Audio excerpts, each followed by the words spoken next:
What's up, everybody, and welcome to Shapes of Gaming Extra, a little bonus podcast from us to you, yet is still unedited, unfiltered, and unhinged. I'm your lead guest for today, Bob Harriman, also known as Lion Hartley on PSN. And today we have a very special guest, a good friend of the show, a very good friend of mine, Oracle Cards Mike, also known as Goat Lord Shriobix on Steam. How's it going, man? Pretty good, bro, honestly. It's been a hell of a weekend so far.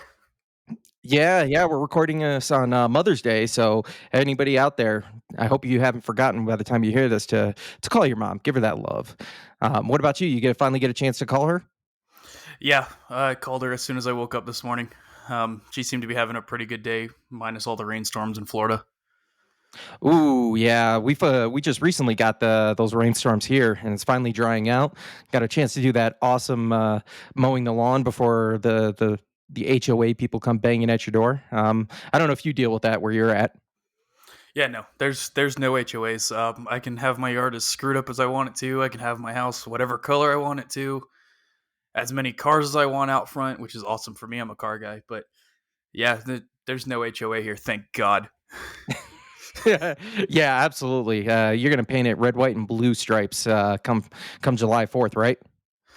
Yeah, yeah, and I'm gonna put all of my football and sports flags up in front of the house. Things that you can't do in an HOA neighborhood. The classic no step on snack. Yeah, absolutely.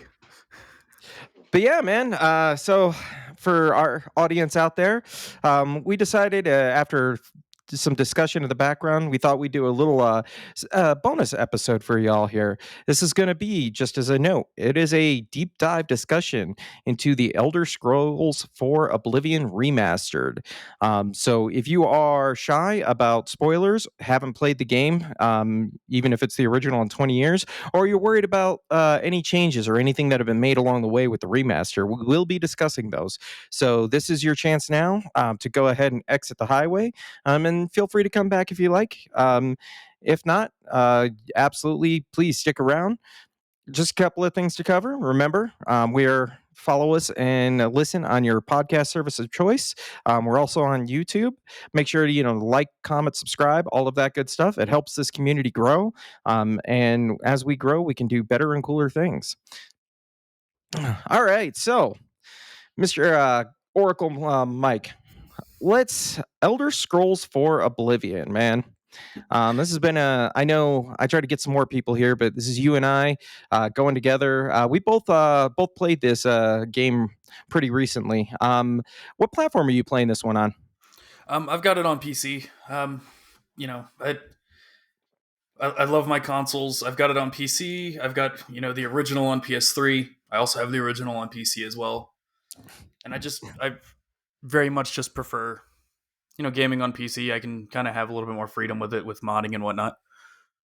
Oh yeah, absolutely. You can't mod on a PS5 because, unfortunately, or well, I mean, fortunately for me, being the console gamer I am, sitting on that PS5 Pro, definitely looking at I haven't gotten a chance to do PC. I don't have a PC game yet, and it'll be a cold day in hell before I go back to Xbox.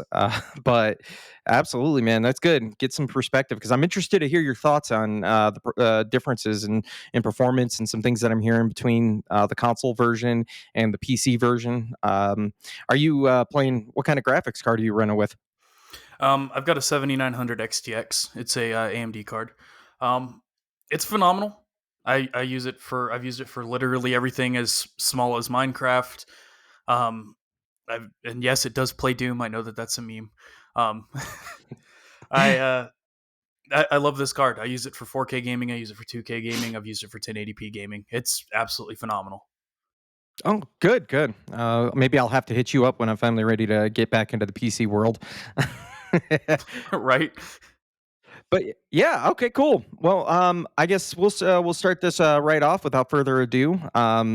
Just hitting, give us some overall thoughts on your experiences so far, the positives, the negatives, anything overall that you'd like to I guess highlight about this amazing remaster. Okay, so First off, hats off to Virtuos for making a better Oblivion game than Bethesda probably could have. Um, Honestly, a better Elder Scrolls game. After Starfield, I kind of lost a lot of faith in Bethesda, but hey, it's Oblivion. Like, there's not really much more that can be said. The game's like history and the critical acclaim that it had originally still kind of ring true to this day. The remaster did a really good job of capturing 99% of everything everybody loved about the game. Um, it also has some of the things that people didn't like so much, bugs that are still very much present in the remaster that were in the original. But it's a Bethesda game. We kind of consider those features at this point. Um, yeah, it's I love it. I'm a massive fan of the original Oblivion. I probably got 3,000 to 4,000 hours minimum in the original Oblivion. I'm on my third disc copy of the game because my first two copies burnt from playing it so much. Um, and remastered's kind of like it's like me being a kid again, booting the game up again for the first time. I cried when the title screen popped up, and I know that's like a little baby thing to say, but it's my Oblivion. The original Oblivion was my like top game of all time. It's been game of the year for me for the past 12 years. So, um, Yeah, absolutely, man. I 100% agree with you. That you said that loading screen, just getting in and you hear that music, that main theme music that starts up, and the character is there, the hero of Kavach, if you will, standing in front of that Oblivion gate.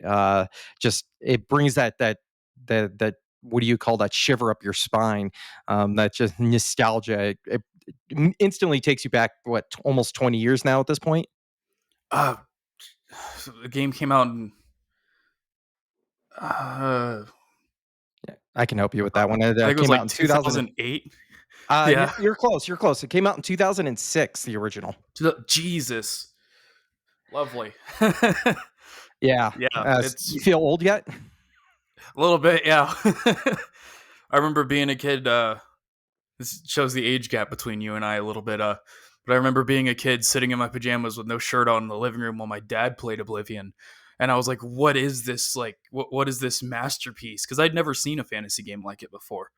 Um, and I didn't realize later on that it would start an obsession. I had no idea little baby Mike would see that game and then down the line talk about having an Elder Scrolls tattoo, having owning every single game on disc and with Skyrim on like four different consoles. um, yeah, I didn't realize how much I would eventually fall in love with that entire franchise at that point in time, and it's like it's been a trip. Like no matter how much I go back to Oblivion, Morrowind, Daggerfall, I still play Arena. I love it. Um, Notice how I didn't say Skyrim. I'll get to that. Um, uh, no matter how much I go back to these games, it's like a fresh experience every time because we live in the modern era where we have internet guides and everything, but I like booting up these old games, not looking up nothing, figuring out things as I go along, and in the Elder Scrolls you can do that left and right. Oh yeah, absolutely. That's almost a set of the charm that comes with these. I call them Bethesda style RPGs. I know there's a catch-all for Western RPGs, but this is that it's just a unique experience that comes in. You're absolutely right. Your little boy playing and watching your dad play. It's interesting you say that because when I can tell you exactly where I started playing this game at first was a very unique moment in my life. I was in the middle of the desert. Doing 12-hour shifts between being a guard or gate guard or something of that nature. So anytime that I had down between those shifts, I would hit the gym as fast as I could, knock out that workout, maybe grab a snack, and then right into it because I managed to snag or sneak, if you will, an Xbox 360 and just happened to have a copy of Oblivion with me. Um, don't remember how I got it, but all I remember is sitting down and going, "My goodness!" There were two games that I touched heavily in that year. I was out on duty. One of those, obviously, being Oblivion, and the other being Dead Rising back in the day, because those came. out around that same time, the 2005 2006 era. I could be wrong. I would have to double check that, but I know Oblivion was 2006 at the time. But uh, yeah, man, you're absolutely right. This game is, from my perspective, this is a great example of how you can blur that line between a remaster and a remake. For those that aren't aware out there, what Virtuous did is they took the original engine and assets that came, so the AI and the character models that were used, and they just slapped the Unreal 5 engine on top of it. And I know that sounds like a weird way of saying it, but that's really what they did. They put it on top. So you end up with this weird line where it's true to the original and it feels like just an upres experience, but at the same time, there's something in the back of your head that goes, "This isn't quite an upres, or this isn't quite the same game."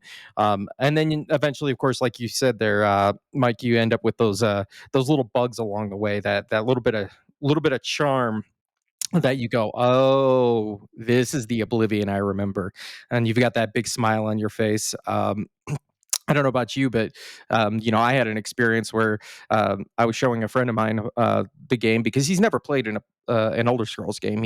He and knowingly admits that there's a certain level of appeal, but he understands that they take a lot of effort and time Yeah. to play. And he said, "Oh, you can," I'm showing him spells. He's like, "Wait, you can cast some fireballs at anybody and anything?" I'm like, "Yeah, absolutely."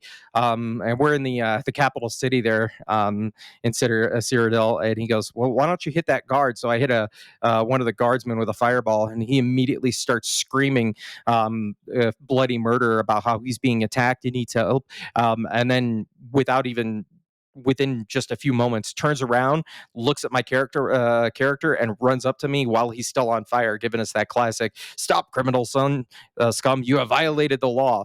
And we just had a great time laughing about it because that was the moment that I'm trying to explain to him, if this is what Oblivion is. You just lit a guard on fire. He screams that he needs help, and then still has the audacity to try to arrest you while he's burning alive. So that definitely makes those Oblivion in there. You mentioned before we get into to it a bit.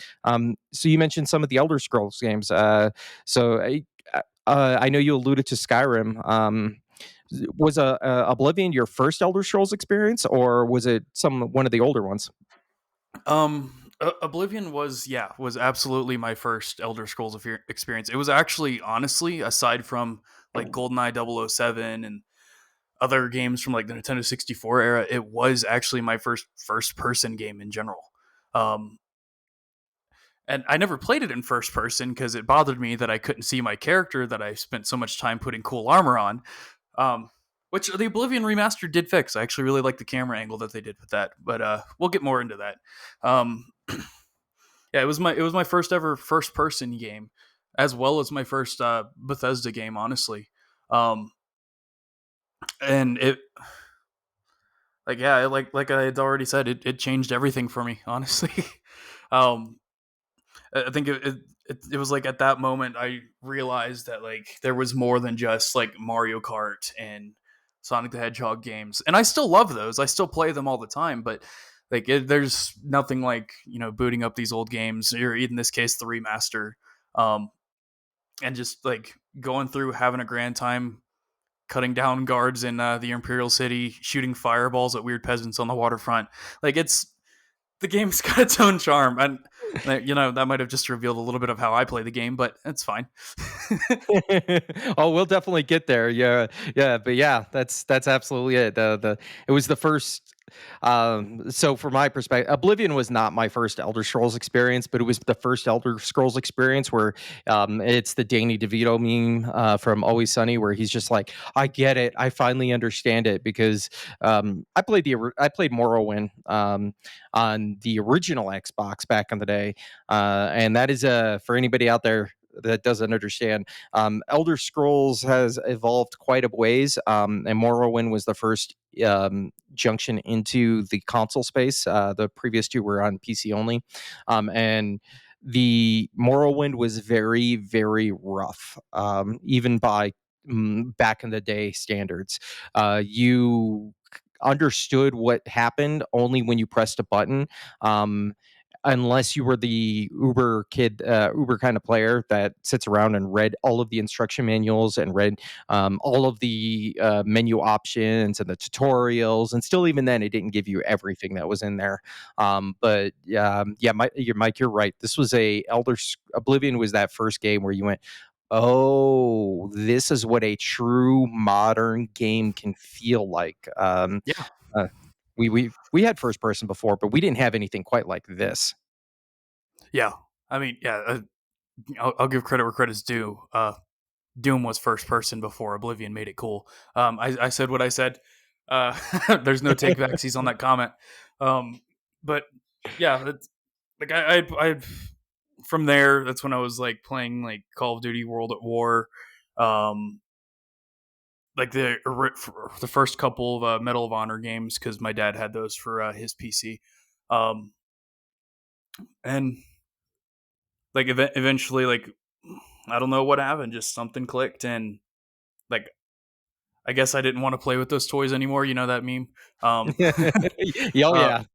yeah, like I don't want to play with you anymore. And then it like I devolved into just pure fantasy games, and I still kind of sit in that web space where I'm like, if it's not Oblivion, it's not Morrowind, any of those, then it's World of Warcraft, it's Final Fantasy, it's like FromSoft, any of their games, any of the Souls like games.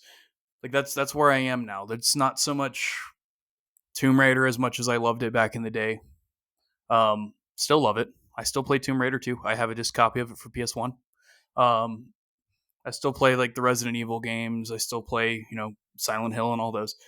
But they don't have that special place in my heart like they used to. Um, it's taken over, yeah, by the Elder Scrolls franchise. As much as I hate to admit it sometimes, which I guess is Yeah. how I kind of got into D&D later, because Oblivion kind of is, honestly, if you really look at it, one of the first ways that we had of playing a video game version of Dungeons and Dragons, if you really want to look at it that way. Yeah, absolutely. I mean, don't get me wrong. There were D&D games out there. There were, I mean, we obviously have the seminal RPGs that came out before Oblivion, and I will never take away being the fanboy that I am of the RPG realms, the tropes of turn-based combat. Yeah. One of these days, I'd love to get to Expedition because I hear all of the great things about it. But you're right. This was everything was always turn-based. It was strategic, and in a way, D&D kind of is. But what's really separated, in my opinion, traditional role-playing games from what Oblivion really brought in, is like you alluded to. It wasn't just the mechanics of the game, but it was how you can interact with that world overall. I don't know if you noticed this, but when you first get out of the tutorial area and you break free from the sewers, you've got you got to go through and double check, make sure your stats they're like the way your character's the way you want, and the game checkpoints you and says, hey, this is where your last chance is before you start playing. But when you get come out of those sewers, you get the journal message that pops up about the quest for the main quest line, and tells you that, hey, you need to go to the priory, to find this find I don't remember his name. I apologize. The main character, Martin Septim, um, and the priory is in this direction. Or you can explore the world as you would see. Have fun. Good luck. And that even in the original was, wait, I don't have to be railroaded into this game. I can just do whatever I want whenever I want.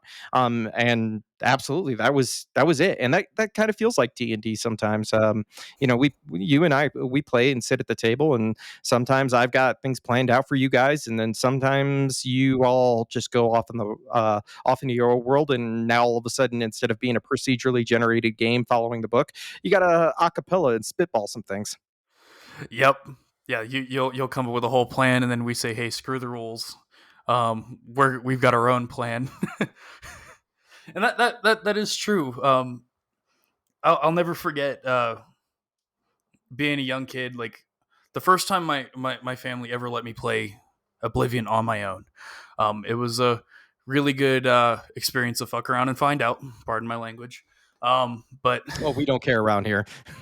yeah, I forget that sometimes. But it was a really good fuck around and find out experience.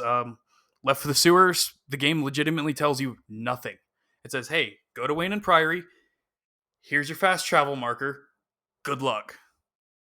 What it doesn't tell you is that if you start going westward on the map, you're going to run into the lovely city of Kvatch and get completely face checked as soon as at level 1, and that experience gets even worse the longer you hold it off. So, Yes, it does. Yes, it does. Oh, and my most recent oh, go ahead. my most in my most recent playthrough, I actually just went to Kvatch at level 13.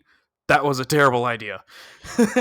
Oh my goodness. It's funny because I've seen, and we'll get there with the story, but I've seen a clip. Some dude went into Kvatch in the Battle of Kvatch, and he was like level 20 something. So was just the entire area, you know what I mean, right outside the castle was just flooded with flame antronox, and the big lizard dudes and everything else. And I'm just like, dude, you waited way too long to jump into this. Oh yeah, and it just gets worse because like the first gate you go through isn't even the worst of them, because anybody that's played Oblivion before, and for those anybody that's listening that hasn't played it, once you do that first Oblivion gate, they will start appearing throughout the world. Um, they're all over the place, and you're going to randomly find them. Um, and that first gate is nowhere near as difficult as some of the later gates will become. In my honest opinion, the earlier you do the first one, the better off you are. But then as you level up, you're going to start running into those Oblivion gates where they're going to have Flame Atronach sitting outside right next to an inn that you're trying to sleep in. And these guys will just walk in the doors. So you have to take the game's difficulty into account, because Bethesda didn't. Um,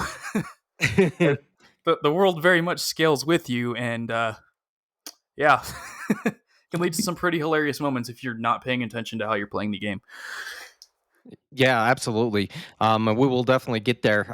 But I do want to circle back, since we mentioned the Oblivion Gates, talking about this main story. So I was really happy, and it took me an embarrassing number of years to realize, that they had a very, very well-known celebrity voicing the Emperor in the beginning.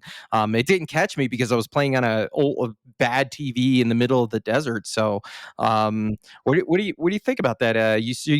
For those, you start a character, you are a nameless prisoner. Very cliche, but it works. Where you're supposed to be held in prison until you die, and your cell just happens to be in the way of where the Emperor of Cyrodiil is supposed to be making his escape, and he just says, "No, I've seen you in my dreams. You are the person I'm looking for." And then you watch him get brutally murdered within the first 5 minutes. I don't know about you, but for me, when I was even still to this day playing the remastered now, I'm like, man, that gets me every time because you know it's coming. Even when you do know it's coming, it's like, oh wow, you really just took this from 0 to 60 real fast. What do you? Just on that premise alone, what are your initial thoughts with that? Did you enjoy that originally? As a kid, it did really surprise me. But as an adult now, having played the other games and seeing that um, that like the other games where you save the Emperor, I think that was correct me if I'm wrong. I think that was Daggerfall. Those Correct. those lines get really blurred. Um, and then to Oblivion, where you boot up the game, you make your character as ridiculous as you want it to be, and you have the dark elf talking shit to you across the hall the whole time, and the guards show up and say, "Hey, it's your lucky day." Um, you start going through that sewer. You pick up the katana that you want to have forever, and you never can because it actually breaks the game. Fun fact: I'll actually talk about that. Um, um, and then the emperor gives you the whole at the end. He says that he can't go any further, and it stops you. You can't do anything, and you get to watch the emperor get murdered right in front of you. It still has the same charm in the remaster as it did in the original game, and like you said, it does go from 0 to 100 very quickly. Um, I don't think there's a better way they could have done it, honestly, because the entire game's pivoted off of that exact point. but goddamn, was that a punch to the face, Yeah, both absolutely. originally and now. So I got to ask the dumb question: did you try and loot the emperor's body afterwards? Yeah, you can't.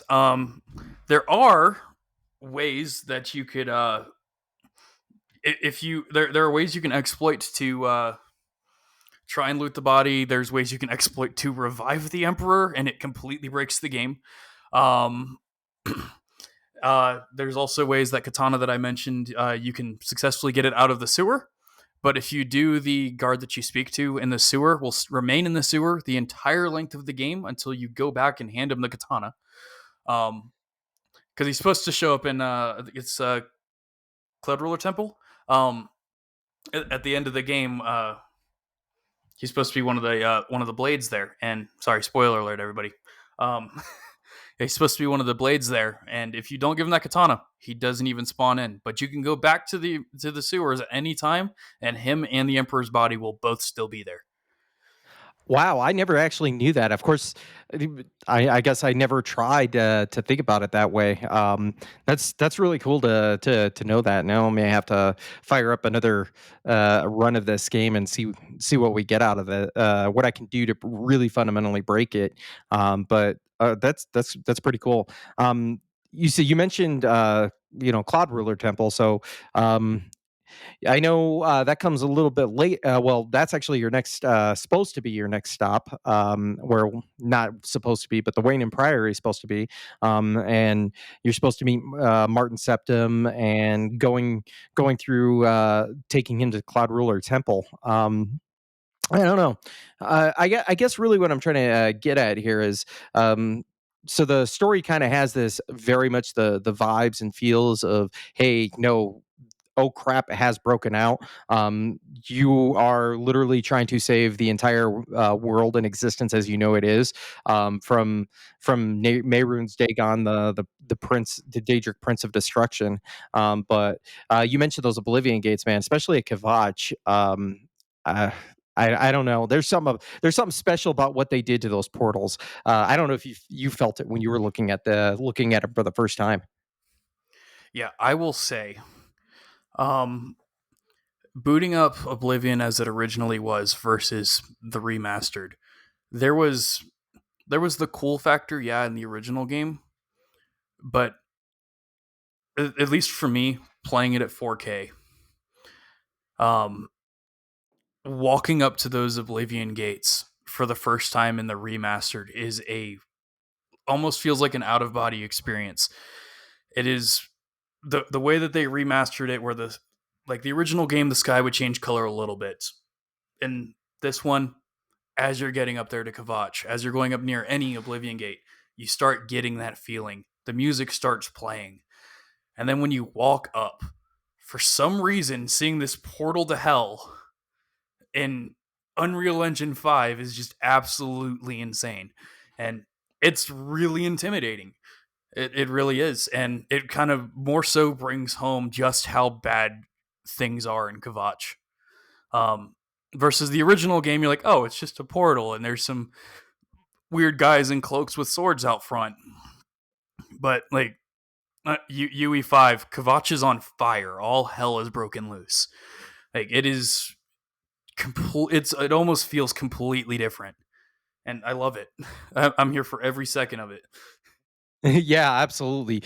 You said it right there. All hell is broken loose. So, I mean, that is the premise of the game, or the story, after all, Yeah, is preventing the release of hell from hell on earth. Yeah, you said it so best. Is when you first see Kavach in the original, and it's like, oh, hey, there's a red. Kind of reddish circle portal looking oval sitting there, and then you get into the remaster and you get to that first one because Kavach is going to be your first portal. It's programmed to be the first checkpoint and experience of what's out there, and you just see it, and it's like it feels taller, it feels more foreboding, if you will. And you can see. Did you? I don't know if you noticed this, but you can see. When you're going through the portals at any given time, you can see what's on the other side, kind of like a reflection, if you will, of the yeah, other side. I don't know if you caught that. yeah. It was a really good attention to detail there. It was. Yeah, you couldn't do that in the original. That's for sure. The technology wasn't there at the time, and if they had done it, it wouldn't have looked nearly as good. Yeah. Oh, yeah. Yeah. This was now we're in Unreal 5 land, and the first one, I don't remember the engine, but it was not an Unreal engine. I'll tell you that much. But yeah. I forget what Bethesda names their game engines, but yeah, No, you're absolutely right, but yeah, and then from there we gotta save the rest of the world, and you get Martin Septum and you put him up in Cloud Ruler Temple and start investigating what's going on.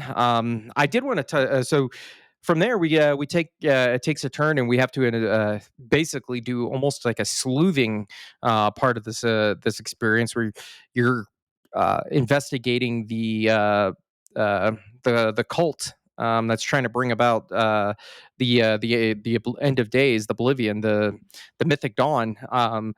I will say, I had a little bit of a frustration at this point. I don't know if you had the same experience, because the last time I played Oblivion was many, many, many moons ago. That's why I was so excited about this remaster, even though it shadow dropped out of nowhere.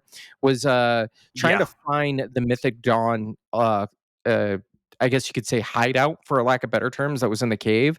Um, that that part frustrated me because I looked for a quest map marker, couldn't get it. I know there's some bugs with trying to get the compass to show sometimes.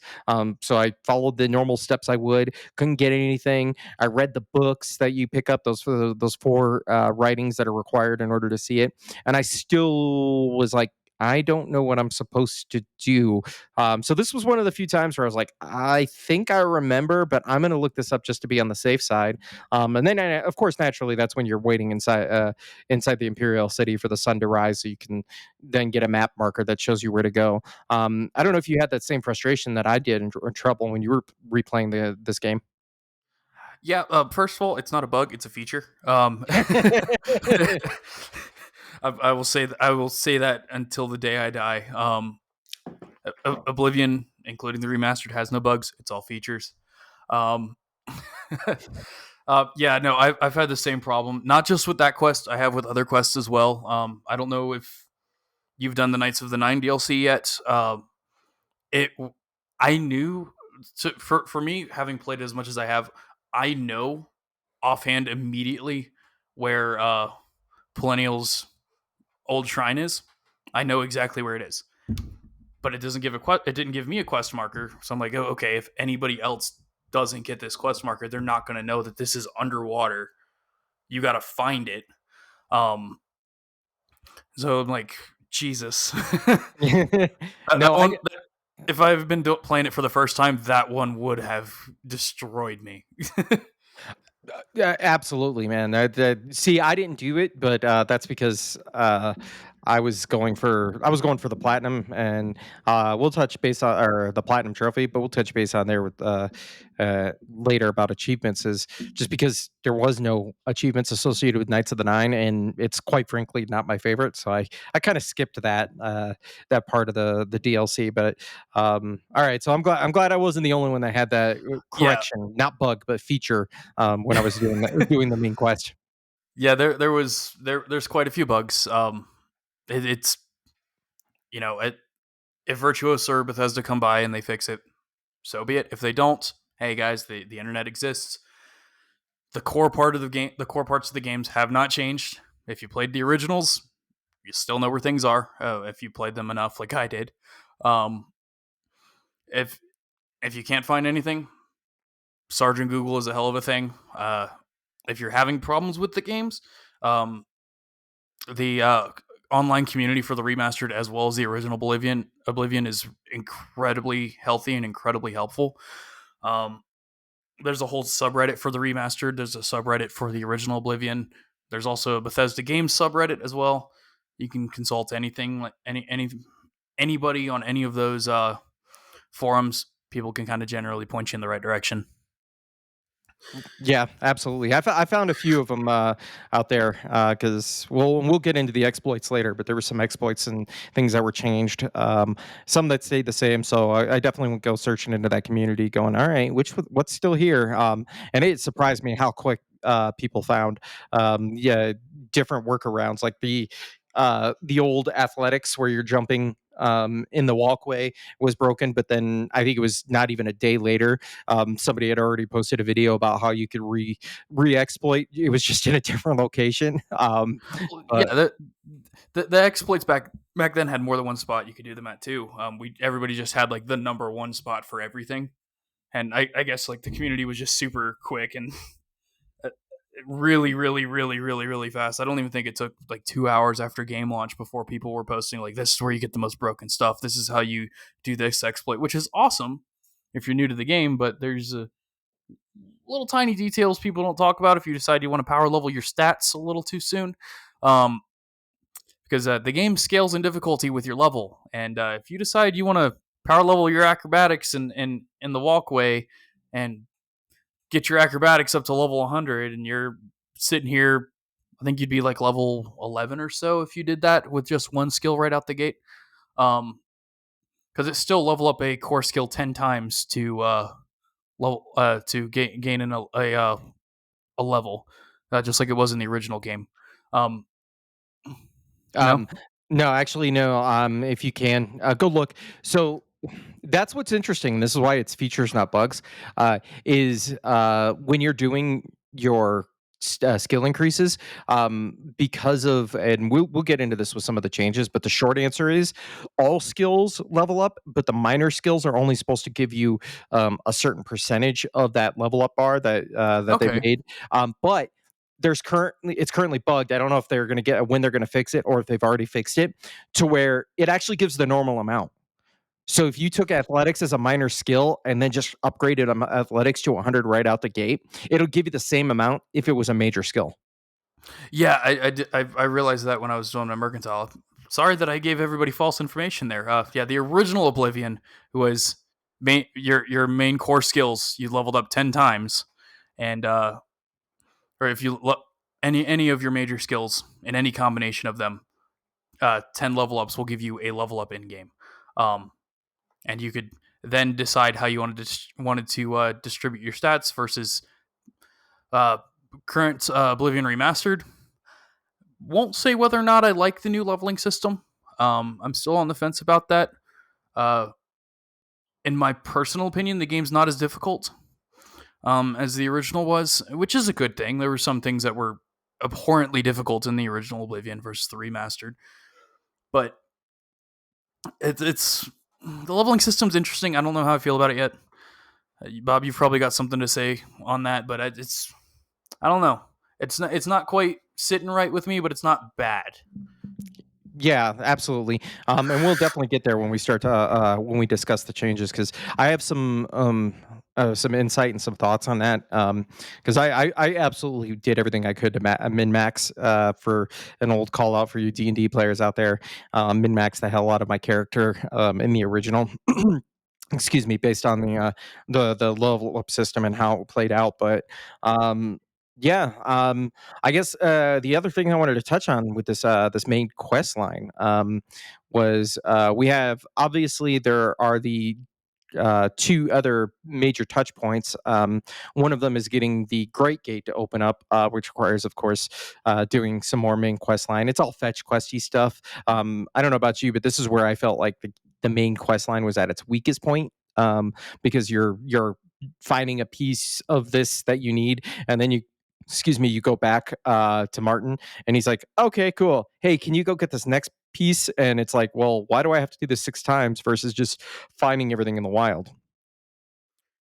I mean that harkens back to honestly like Oblivion at the time. That's kind of how a lot of RPGs were set up. Like who hasn't played an RPG where you gotta collect 30 herbs, or so you have to kill 10 rats, get the rat meat, trade it for 30 herbs. So you could trade it for this crystal that you need to go into this dungeon. That yeah, it Oblivion came from that time frame. And thankfully they didn't change it, but at the same time, yeah, I can see how that's still like nowadays that's frustrating because we don't have games that send you on as many fetch quests. But I will say, at least it's not an escort quest. I hate escort quests where the NPC walks slower than you do. Especially when you max out your speed in this game and your walk speed is faster than their run speed. Uh, Yeah, yeah, yeah. Hey, you know what? The fetch quest do exist outside of the main quest line. I was so speaking of, I was so just like, oh, are you really keeping this to me when you first pick up your piece of Nern root? And then the quest Oh giver was like, my yeah, god. hey, I need you to find 10 pieces and bring it to me. And I was so excited. I'm like, yay, I brought him 10 pieces. And he goes, yeah, I need 20 now. And you're like, oh my goodness, why is this happening to me? I've never finished that quest line. I don't think. I think I maybe have done it once, but that was just more out of pure spite Yeah. of trying to get it.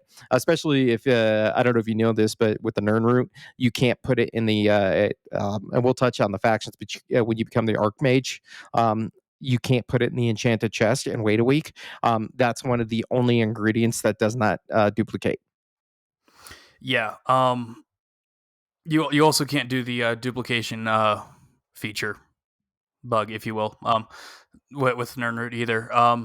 Yeah, that's I believe the quest is called Learning Your Roots. Um, yeah, that quest has gone down in infamy as like it's funny that you mentioned that one.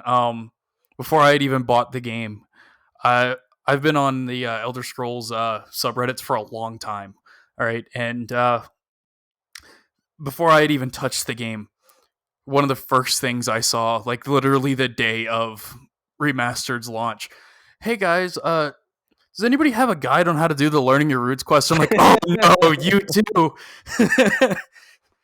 And everybody keep in mind that the original Oblivion came out. The only things we had that could help us were blog posts, and like even those weren't trustworthy back then. So like, you yeah it's like 30 something pieces of Nern you have to find. It's literally every single one in the game. And plot twist, one of them is found in the what's the name of the tower? The mage tower that you get. Oh yeah, yeah, yeah. The did it Frostcrag Spire. Yeah, one of them is found in Frostcrag Spire, and you have to have the gold necessary to fully upgrade the building, so you can get access to the alchemy lab, so you can get it out of the alchemy lab there. Yeah, it is. It's infuriating because like they don't show up on the mini map. Nobody like you can't talk to NPCs to help you find them. Your only clue is that they grow by water. Yep, yeah, that's all they give you. And it's funny is that same quest. It must have been memed on. I swear, dude, it had to have been an inside joke over at Bethesda when they were launching this, or when they were making Skyrim, because you have to go and find those jewels in the Skyrim. In Skyrim, you know what I'm talking about? Those red crystal jewels, and there's like Yeah, 30 of them in the world, and like yeah. one's hidden in a dungeon, another one's in an NPC's bedroom that you would never think to go into. So I think we got a little trolled on that, but yeah. So I guess to circle back here, fetch quest. That's right, the main quest line, the fetch quest. That great gate scene, man. That great gate mission where you've got to go in, and that drill or whatever the siege weapon that I don't know if it has a name, but oh my goodness, but the the upgrade in visuals in that alone was almost worth the $50. I don't know about you, but I definitely got lost because I hadn't played this in forever. So doing that quest, I eventually just said screw it and started jumping across the lava. Um, what about you? Did you have any trouble with that one? No. I hate to say these things about myself, but like the unfortunately for me, having played the original as much as I have, the entire game, I knew where everything was. So like it's like I was playing Oblivion literally the day before Remastered was shadow dropped, so it was kind of not fair. Because the game hopped in, I'm like, okay, I know. Once I got out of the sewer, I'm like, okay, I know exactly what I'm going to do in what order. I remember telling you, Bob, like, hey, I'm going to go to the Shivering Isles. I'm going to knock out the whole Shivering Isles quest line. It took me 2 hours because I knew where everything was. Um, yeah, which at the time, in case anybody didn't know, the Shivering Isles was a big deal. The DLCs in Oblivion were a big deal in general. It was one of the first games, if not the first, actually, that had downloadable content. Um, and it was like getting a whole second game. And I blew through that quest line. Decided, okay, now we're gonna go do the Thieves Guild. Went to Castle Shaden Hall, looted everything in the castle, sold it all to my first fence, and had enough gold for the entire quest line. So it's like, yeah, there was only one single. There's only like singular moments where I get lost, and it's in all of the Elven ruins. I get lost in every single one of them, and I will admit that it's my own. It's my own fault for not paying attention to those better. But there wasn't really a point in the game where I got lost per se. There were points in the game where I screwed up big time. I will admit that. Never lost though. Yeah, no worries. Okay. I guess so final as part of this the main quest line as we get in there. You go ahead and the as your Mayrune's Dagon finally breaks through.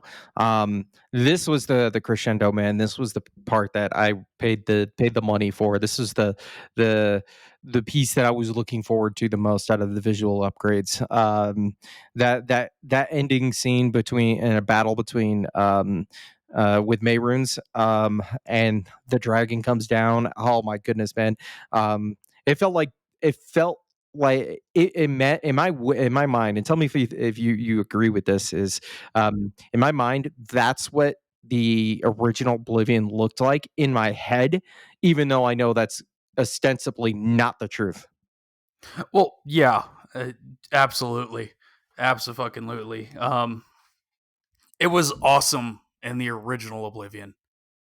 They just cranked that up to 11 in the remastered, and it's like I said about the Oblivion gates. It's very much an out of body experience. It's like seeing it all for the first time, and it's I don't know. Hats off to the developers of Unreal Engine 5. Okay, like none of it would have been possible without them. But it's Jesus.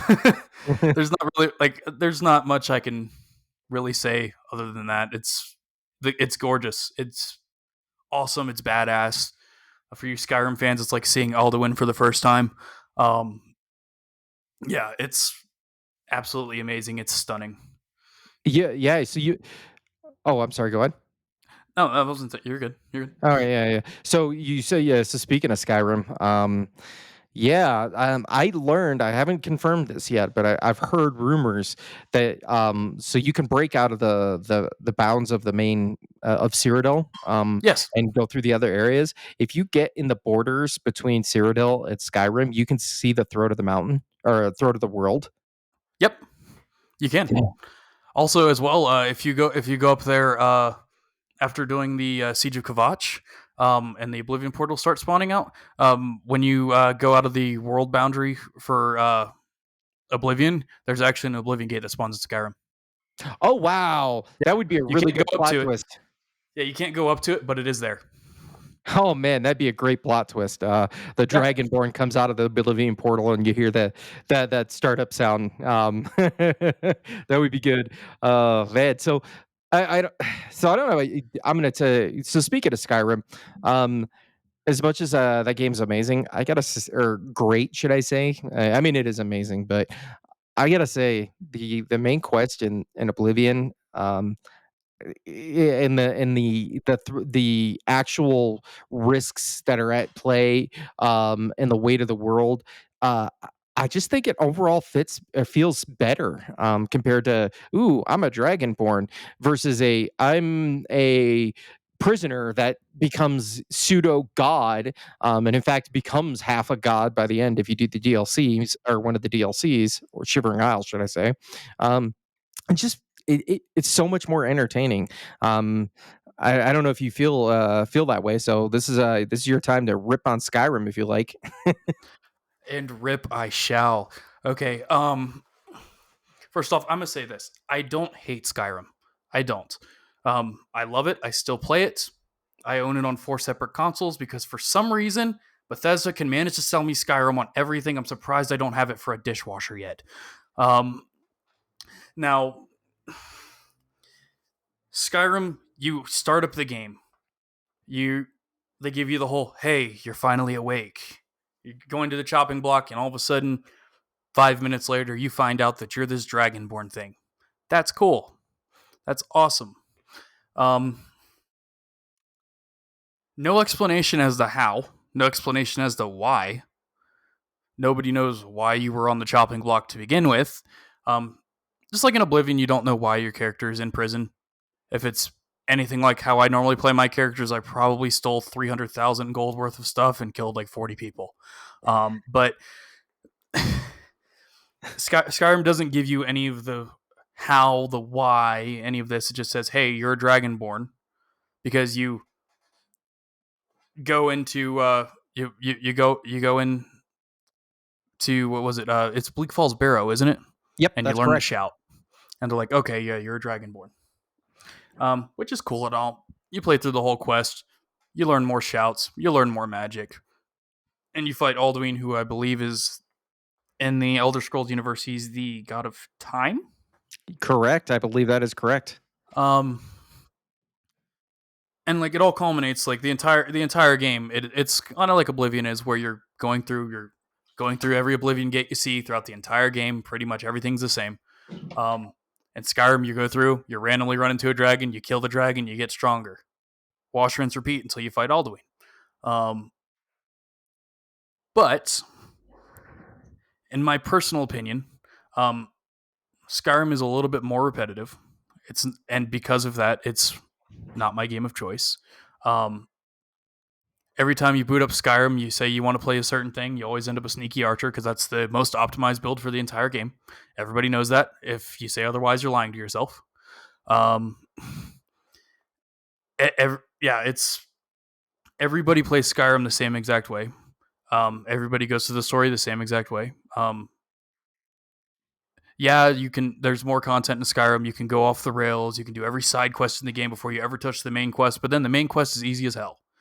Because Skyrim doesn't scale quite like Oblivion does. Um, Meanwhile, in Oblivion, you start out as a prisoner. You go through your whole DLC, or you go through the whole main game, or your DLC if you decide that you want to go to that mysterious door in the Niven Bay. Do it. Just do it.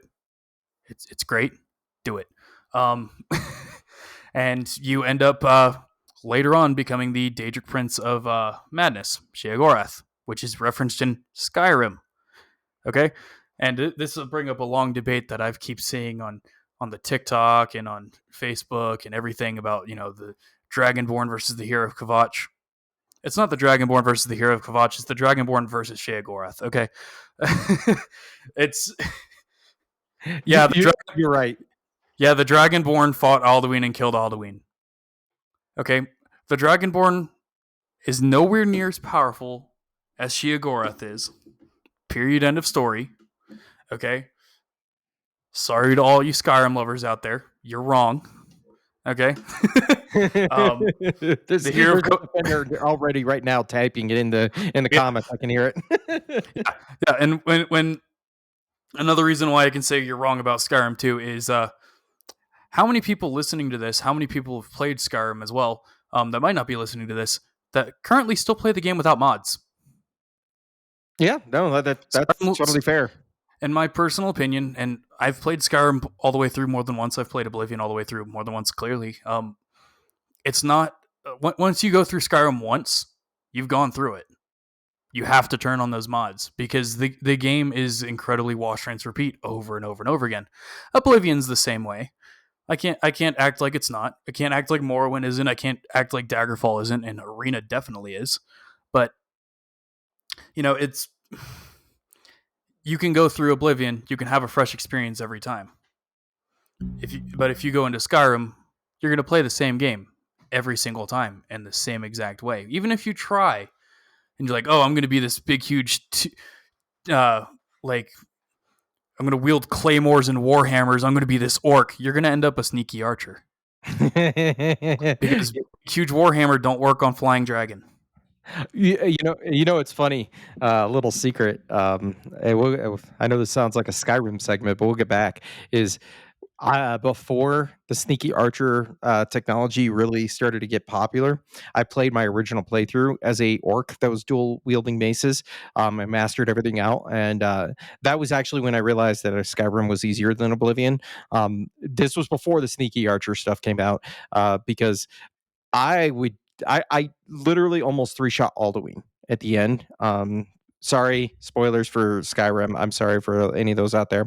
Um, but yeah, that absolutely. It was like, oh, and then I discovered the sneaky archer build, and it was like, oh my goodness, this is really, really broke. But Yeah. yeah, so you mentioned arena, the Elder Scrolls arena, but that makes me think the arena factions within Oblivion.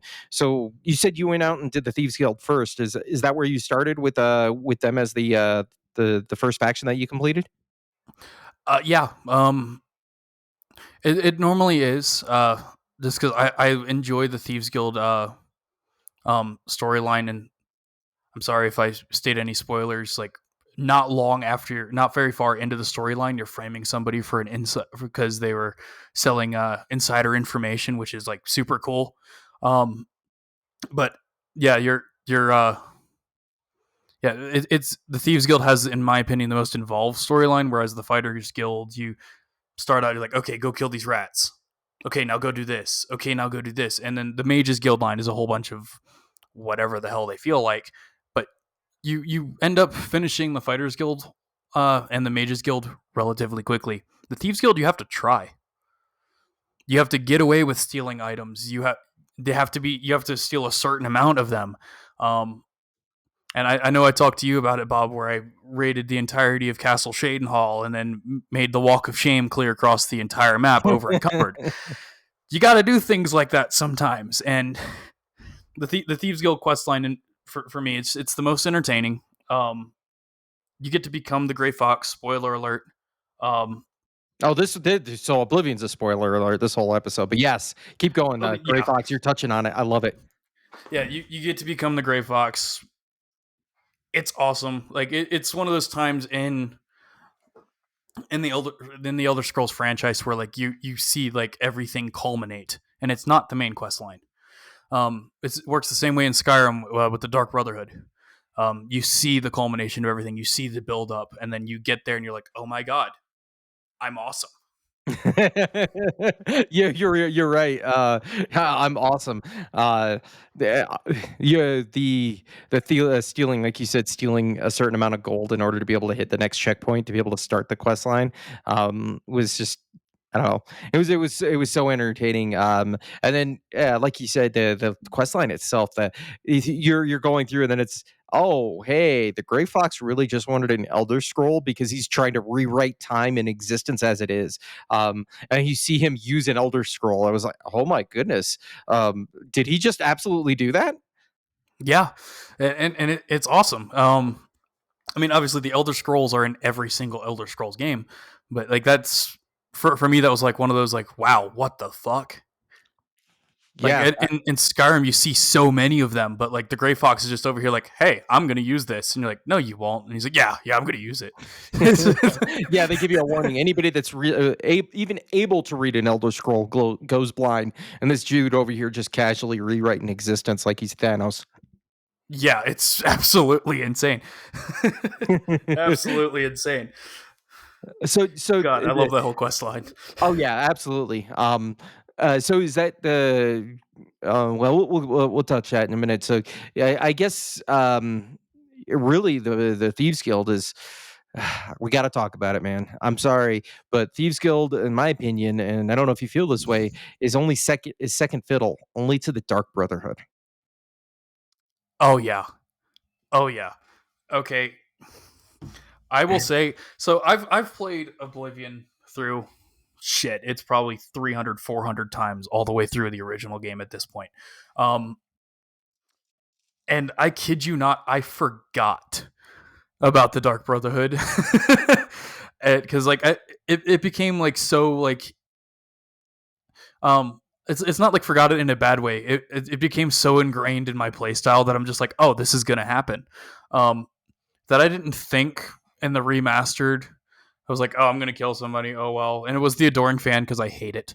I hate it. I hate it. I hate it. I can't do it. Even in the remastered, guys, he's still just as annoying as he was in the original.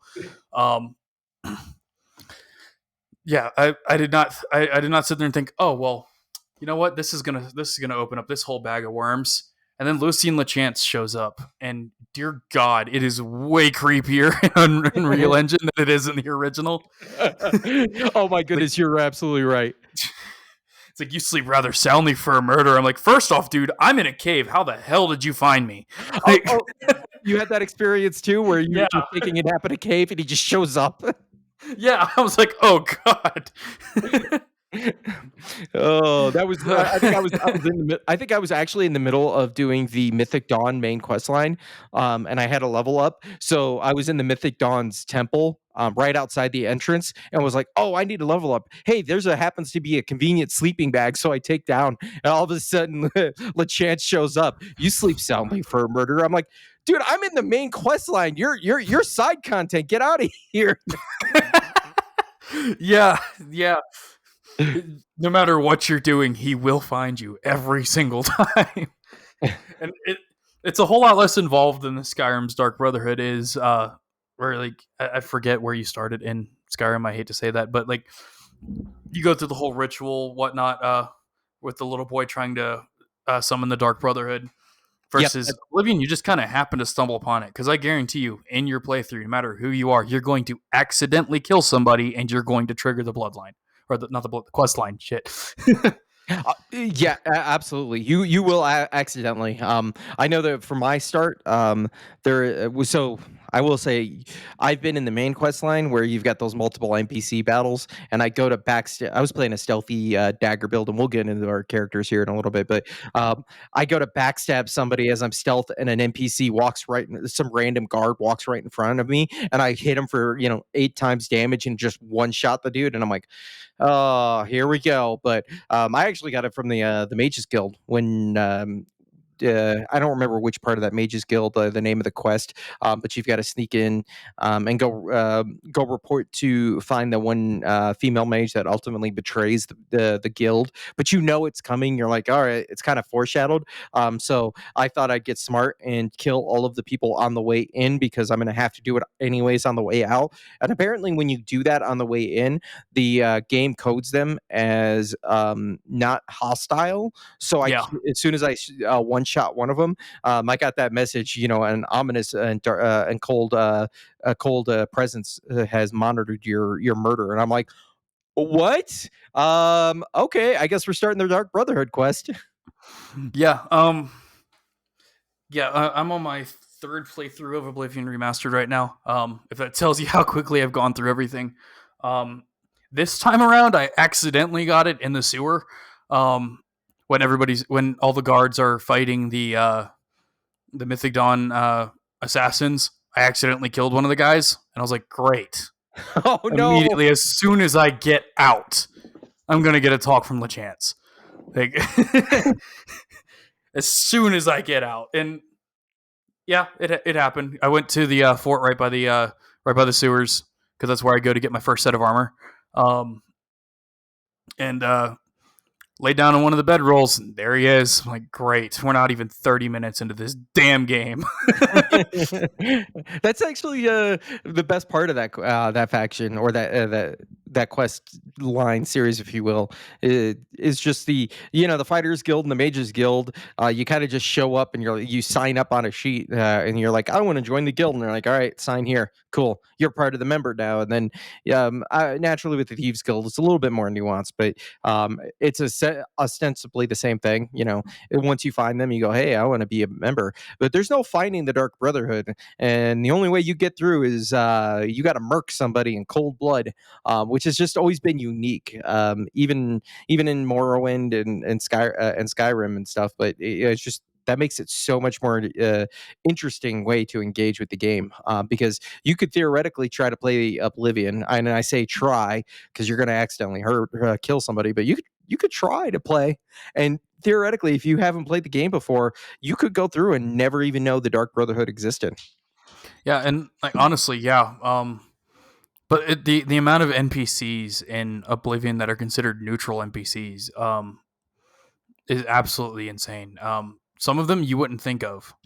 Um, but yeah, you can theoretically make it the whole game without running into the Dark Brotherhood. But Lucian knows where you are. He can smell you. He knows you're gonna mess up. He's just waiting. Yeah, I, he's I, there. I feel like originally Bethesda probably coded him into the game where he's invisible the entire game behind you until you kill somebody, then you lay down and boom, he's there, and he's been there the whole time.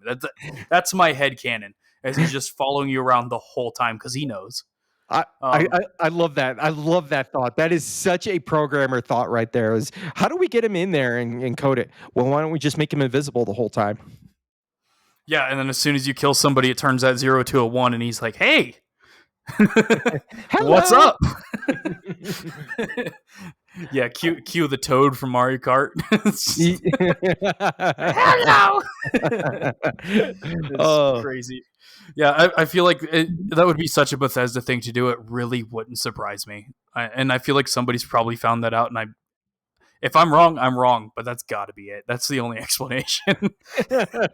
Coding was not that advanced yet. Even if it's not the truth, it's the truth in your head, and that's what you're living by. Yep, that's my headcanon every time. There's only so many reasons why he can find me in a random cave. Like, in case you forget, I guess you haven't done the Knights of the Nine DLC yet, but there is a bedroll in Perennial Shrine underwater. Oh, really? The shrine is the shrine is underwater. You go through a through an elven like what are they called again in the game? I've always called them like elven dungeons, but but yeah, you go through it. Perennial Shrine's on the other side, and there's a bedroll right next to where you can pick up the helmet. Um, he can find you there in the middle of the Knights of the Nine quest. Oh, really?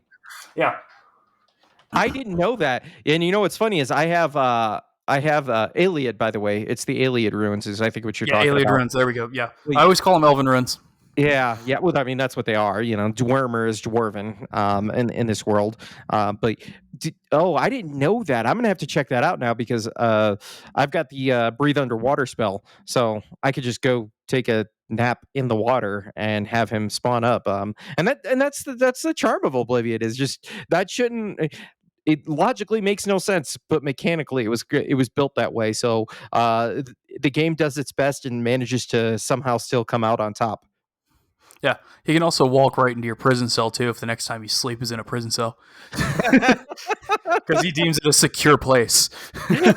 I mean, he's technically by all rights is correct. I mean, unless of course you're, we'll get into the exploits. Unless you're using the sneak exploit, or I'm sorry, the secure, yeah, the stealth exploit, in the main dungeon within a Cyrodiil, or the capital city. But um, yeah, I guess so. I didn't have this down here on our document, man, but you mentioned it earlier. We both did actually, and I think talking about the factions is going to lean into is the.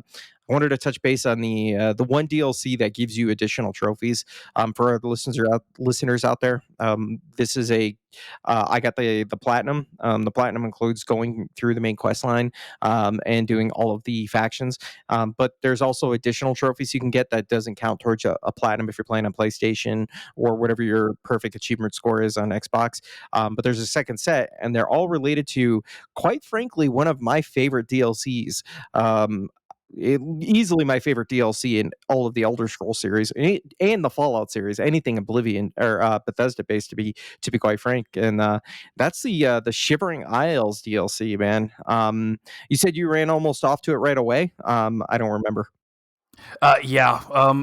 I had the lovely bug. I don't know if anybody else or I don't know even if it's functioning if the quest line's functioning the same way in remastered or not. But in the original Oblivion, after you sleep a couple times, you learn about this mysterious door in Nibbin Bay. You don't. I didn't get that in the remastered.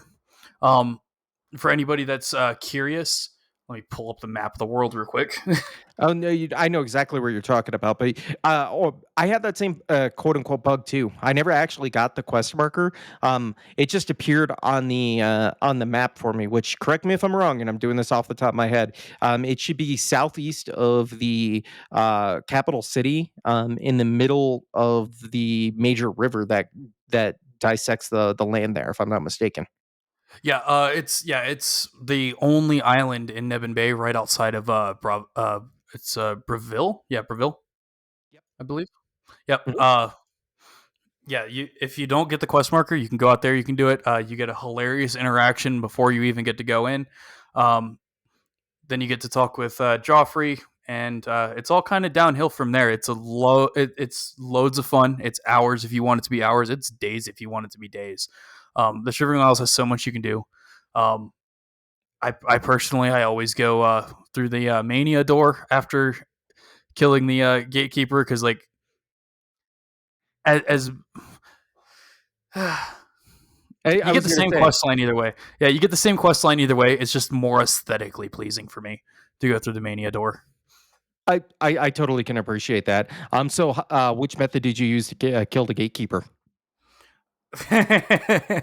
um, so it forces you to go through, do the quest line to get the arrows and everything. Um, by the time I went and I did the Shivering Isles, it wasn't immediately. I will say it was not immediately. The first thing that I did was I got Frostcrag, because I don't want to go through the entire Mage's Guild quest line just to be able to enchant things. Yep. I enchanted a shield that I got from an Imperial Guard that I killed. Named it the Shieldy Shield of Shielding. I put 7% shield on it. Um, had my Imperial armor that I stole off said same guard, fully enchanted it with shield. Walked in there and just took the gatekeeper to the face. Um, I hate doing the quest line for the arrows. I feel like it's a waste of time. The arrows are practically useless for anything other than that, and they do the same damage, fun fact, as any other arrows you shoot at them. So there's actually no reason to do the quest line when you can just walk up and kill them unless you really want. I don't know if it's necessary for a trophy or not. Um, I don't ever really care about achievement hunting. I'm probably close to platting it at this point. I don't know. Um, but yeah, you can walk up there and just take him to the face. He doesn't do a whole lot of damage as long as you actually have proficiency with the armor you're wearing. Um, yeah, Oh, preferred method: walk up, cut his kneecaps. Like that's every wow. single time. See, I didn't try that. Um, but it's funny. I didn't ever even thought about that. I ended up doing the alternative method just because I don't like going for the bone arrows, and I was doing full melee, arrow build. So I actually waited for the creator. I don't remember that witch that created him, and just got the handkerchief that she drops so you can get the poison. And then just coated my dagger and went to town on him. Yeah, nope. I ran up there with my first fire stick. I name all of my swords fire stick. I enchant them with fire. At the time, it was a steel claymore. I think it was a steel claymore. Yeah, I think it was a steel claymore. Walked up there, just cut his kneecaps, called it good, and went through the door to mania from there. Yeah, the door to mania. So it's funny. When I did the exact same one. I ran through it twice because it is required. Well, there's a certain or there's the choice between the replacing the Duke or the Duchess. That's for achievement, and unfortunately, my last save point when I got one was right before. After I had killed the gatekeeper, so I had to literally run through the Shivering Isles DLC. Almost all of it just to get that far to be able Yeah, to make the other choice. But that by that time I was so proficient with stealth and had invisibility that I just and my speed was almost maxed out that I just went invisible and literally sped across the map, just going to the next checkpoint. Didn't even stop in dungeons to kill anybody. I was just straight running through it. But yeah, the Shivering Isles is a seminal DLC.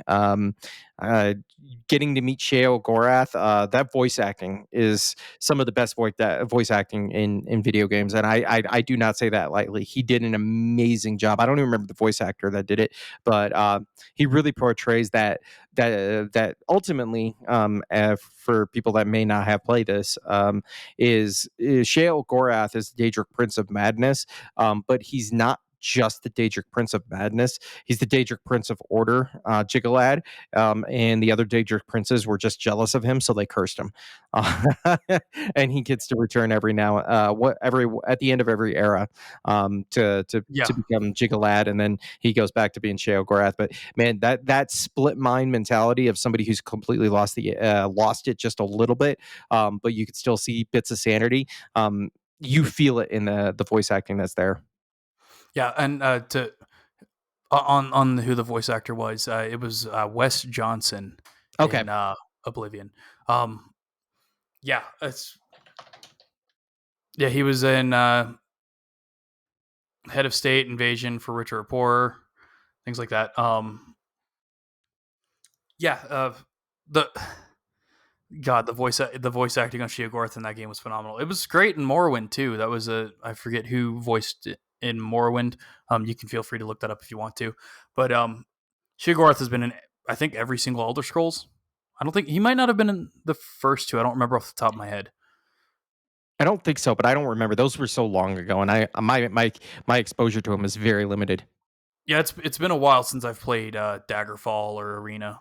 Um, but yeah, also fun fact on the topic of Sheogorath. And spoiler alert, I know this whole segment is nothing but spoilers, but once you become Sheogorath, um, in the main quest line, or in the main, not main quest line, when you go back to Cyrodiil, if you go to the statue of Sheogorath and you pray to it, Joffrey talks to you and talks about how weird it is that you're praying to yourself, but whatever floats your boat kind of floats your boat. Um, in case you didn't know, and it's not Joffrey. Joffrey's the Wayne and Priory guy, but your helping hand as Shea Gorath speaks to you through the statue and says it's really weird that you're praying to yourself, but hey, whatever works. That's actually really well done. I never Yeah, knew that you could do that by going. I guess because I never bothered going to his shrine. At least not in the remaster. And I'll touch on that here later. But yeah, I never did it in the remaster, so I didn't think yeah, they about kept that. it. They kept it from the original game. That's one of several things, like little attentions to detail, that most people won't notice. Um, and I can go about little teeny tiny things all day, but that's one of my favorite ones. And, and it makes everything worth even more worth it too, because like when you're not in the Shivering Isles, you still get the reminder, like, oh yeah, I am the Daedric Prince of Madness. Haskell, by the way, is the guy you're thinking of. Yeah, yeah, yeah. Yeah, so did you I think that's great. That's what made the Shivering Isles so much fun is that it's not just the DLC and the story, but it's the rewards you get. You know, if you're as long as you're in that realm, you can just say, "Nope, I'm not dying today," and come back and be respawned, or that you just immediately summon Haskell almost anywhere in the world. And he's got that dreary, almost like Eeyore kind of mentality, like okay, what is it that you want? Why did you bring Yeah, me here? yep. He's like the annoyed butler, but it's so much better than the adoring fan. Oh my goodness, It's so much I better than forgot the about adoring fan. that. Oh. Oh my god. Jesus. But yeah, no, poor Haskell. Yeah, once you finish that DLC, it becomes your sandbox, the entirety of Shivering Isles, and it's so much fun. Even after you've done the main quest line. Um and like let's not forget to the Shivering Isles DLC has some of the coolest weapons and armor you can get. Like, come on, the Amber armor set is awesome. As I know that's kind of divisive. I know on the Elder Scrolls forums there's people that are like, oh, it's hideous. I don't care. It to me it looks awesome. It's very World of Warcraft esque to me, and it's super cool. Um, the weapons you can get are awesome as well. Um, shit. Yeah, What isn't you're wrong? What is wrong with the Shivering Isles? I there is no I the about the no, there's not anything wrong with it. The only thing that I didn't like was the where you gotta do I mean, there are a couple of small things. One is some of the quest lines get a little weird when you're like trying to replace the Duke or the Duchess, doing some of their actual Duchess Sill, and I don't remember the Duke's name, um, but the point is about the only one I didn't like was doing the quest line where you have to to go get the what is it, the chalice of clarity, or that basically gets rid of the addiction um, condition. Man, that part was annoying because it's like, oh, I'm almost out of, or I'm becoming I'm fiending for my next fix of this drug that I am required to take. Um, that's not skooma, and it's required in order to do this line. So I'm not sure if I like this. But yeah, you're right. There's not there. I've yet to find really anything that I truly disliked about that DLC. Yeah, So and it really does hold up. It's what you said, 2006, almost 20 years later. Yeah, Shivering Isles still definitely holds up. It's still just as much fun as it was back then, and like now we know more and we can exploit it more and do even crazier shit than we could back in '06. I think when did Shivering Isles DLC come out? '07, '08. I want to say it was the last of the DLCs because the Knights of the Nine was first. I do remember that. Yeah, I'd have to go look that up. Yeah. So you mentioned so speaking of since you mentioned it, breaking the game here. I wanted to talk a little bit about the changes, the differences in the remaster to. I say remaster, but it's almost a remake to the yeah, original. Specifically balancing. Well, we'll touch on. But you mentioned the leveling up in this game. That was the biggest core change that almost like you almost saw right away. Not visuals present in UI, but I'm talking about mechanically because the mixture of a Skyrim and Oblivion style leveling up system. I don't know about you, but it feels more natural because when you play the original and you can only level up using major skills, it actually is to your detriment to become if let's say you want to be a fighter to actually take a fighter class and all this other stuff because your skills at that point coming and leaving the sewer are already going to be higher, so now you can't level up as much, meaning you're actually cutting yourself off at the knees by building a character thematically that matches the way you want to play. So if you wanted to be, let's say, a sword and board fighter, you'd have to actually build a class around being a rogue and take all of building a race around it to get all of those stats as low as possible, just so you can be able to level up even more in the game. I yeah. don't know. Yeah, I don't know. You said you meant earlier that you weren't sure, entirely sure. What are your current thoughts on that? Um, yeah. So, like you said, character optimization in Oblivion doesn't work like it does in Skyrim. Um, it didn't in the original. It doesn't. It still doesn't in the remastered. Because you pick your major skills, you pick your minor skills, you get to create your own class or pick a pre-made class. It is always my recommendation to anybody first time through: build your own class.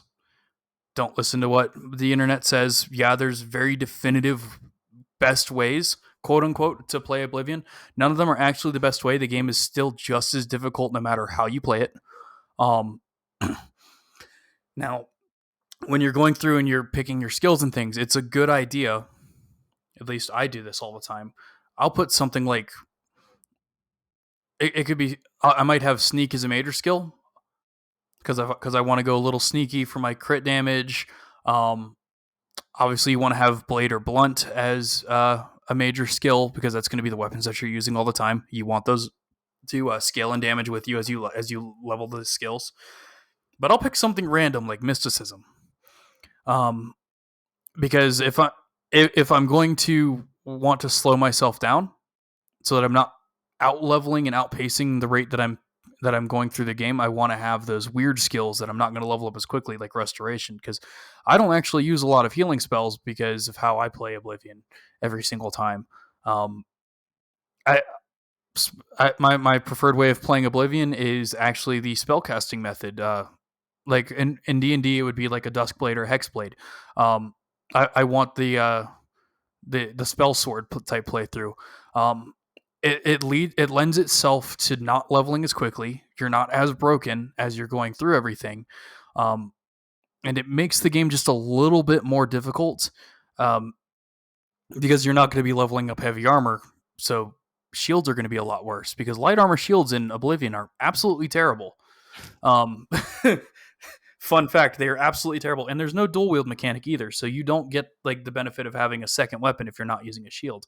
Um, Somebody's going to make that mod. I'll probably try it out. They did in the original Oblivion, but the Oblivion Nexus is a wonderland for the original game, and it's already getting crazy for the remaster. Um, yeah, when you're building your character, you want to have those minor skills, or you want to have some skills that you would typically not use be major skills, so that you're not going to level up as quickly. Because if you're somebody that uses restoration all the time, it's probably a good idea to make it a minor skill if you're going to be relying on healing magic the entire time. Um, just so you're not zooming through levels due to how uh, experience is gained for spells now in the remastered versus the original. Hmm. Um, the original was a flat amount for per spell that you used. Um, this time around, it's based on the amount of magicka you use, which is why we can go to Frostcrag and create spells and spam all of our spells up to max level, or like destruction, restoration, all of those. You don't want to do that. Any type of exploits that you use in Oblivion to help yourself progress in level and help yourself level those skills up is going to make the game harder in the long run. Because just because you have a 100 sneak and you've got a 100 destruction doesn't mean the game's going to be easier now, because congratulations, your light armor or heavy armor skill is still the same as it was in the sewers. So you're going to end up taking way more damage in the long run, which is fine. You know, Oblivion, the original, did the same thing as well. I like how I went off on my own tangent, and it's supposed to be about leveling. Anyway, so yeah, Your fault, man. the level up system in the game. Going back to the actual core conversation, because I could go on for hours about Oblivion. It's yeah. The original game, say you leveled up your blade 5 times. You got a +5 when you went to go level up if you decided you wanted to pick your strength as a stat you wanted to level up. Now it's like 12, I believe. Yeah, it's 12 points you can put in, which is awesome unless you want to level up your luck. I would highly recommend doing at least one playthrough leveling up your nothing but your luck, because the game gets crazy weird if you max out luck. Yes, it Um, does. I did that. um, like I said, I don't know how I feel about it. I liked how in the original Oblivion, when I was using my skills, those were the stats that went up. But in this one, you can kind of level up however you want. You can max out whatever stats you might want, which is awesome, yeah. And you can do more multi-classy type things for those of you D&D players out there. So you're not just stuck playing the sword and board. You're not stuck just playing the mage. You can be that happy mixture of both. But it takes the difficulty out. Yeah. It really does. Like, in the original Oblivion, if you weren't sword and boarding, you were going to die. No Yes. questions asked. And this one, first of all, in case nobody noticed, you have more starting player health out the gate. Health regenerates faster, magicka regenerates faster, stamina regenerates faster. Your skills level up faster, as you stated earlier, Bob. And on that ground of things, it's fun, yeah, to kind of power level through a game, but I don't personally hop into Elder Scrolls games just to grind it all out. Not saying there's anything wrong with that. I have done an exploit of my own to max out my mercantile, because when I steal a lot of things or when I pick up expensive things, I'd like to be able to sell them for their value. But that's really about all I do. There's exploits for every stat in the game. I'm not going to get into those because there's a lot of explaining that can go into every single one of them. Bob, you mentioned the acrobatics one earlier, jumping up and down in the tunnel. Athletics, you can literally point your character at a wall and sprint into it to max out your athletics. Yep. Throw in a couple of stamina potions just to make it so you lose stamina slower than you gain stamina back. Destruction, blade, blunt, any of those can be leveled up. There's a group of adventurers that are frozen in time, or like cultists that are frozen in time around a shrine you can walk up to and hit them and constantly um, max out your combat stats if you want to. There's exploits for everything, but it does make the game harder. Yeah. And Oh I yeah. think the community needs to kind of talk about that more, because I've seen so many videos so far of people saying, "Oh, this is the best place to level up your blade. This is the best place to level up your sneak." Yeah, you go ahead and do it. You go right on ahead. Those people that gave you those tutorials aren't responsible for how much harder your game's going to be. Yeah, no, you're absolutely right. That's Do not power level, folks. That was something I definitely made sure not to do myself. Um, Because what is it that there's like certain breakpoints, if I'm not mistaken, at like level 10, level 16, level 26 is where it just becomes, oh my goodness, this game just became 10 times more difficult.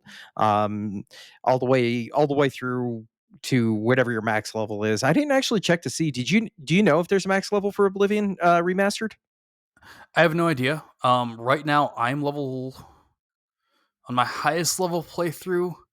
I typically beat the game around level 15. But my highest level playthrough, I'm 19 right now. Uh, Um, okay, the game scales, um, and this is what also where items scale as well. Level 10, level 20, level 30.